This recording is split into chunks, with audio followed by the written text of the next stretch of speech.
Yoga became a sort of everyday part of our language after the 60s. Prior to that, everybody had understood that yoga was part of Eastern mysticism, a religious practice from the East. But as it came into our Western society, it sort of morphed over the last 4 decades or more. Many think that it can just be a stretching physical exercise. Many believe, as Hindus do, that it is a very core concept of their Hinduism. And that's the point, that yoga actually, to a Hindu, is Hinduism. There is no yoga without Hinduism, no Hinduism without yoga. And it has specifically come from Hindu scriptures. It is part of the disciplines of Eastern mysticism to help a Hindu, that's one who believes in Eastern mysticism, the religion of India, also part of Buddhism and part of other aspects of sort of confused Eastern mysticism.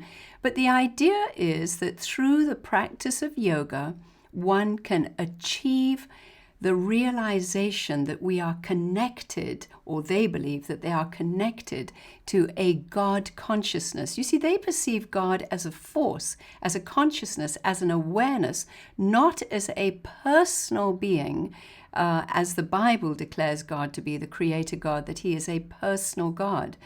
So within Hinduism, it's much more of a force, and you have to be connected into the force through disciplines of realization, disciplines of awakening yourself, disciplines of leaving ego behind, dying to self and self-realization, and connecting to the fact that you are one with everything, one with the entire universe. You see, within Hinduism, they believe that God, the divinity, is in everything. Everything is divine.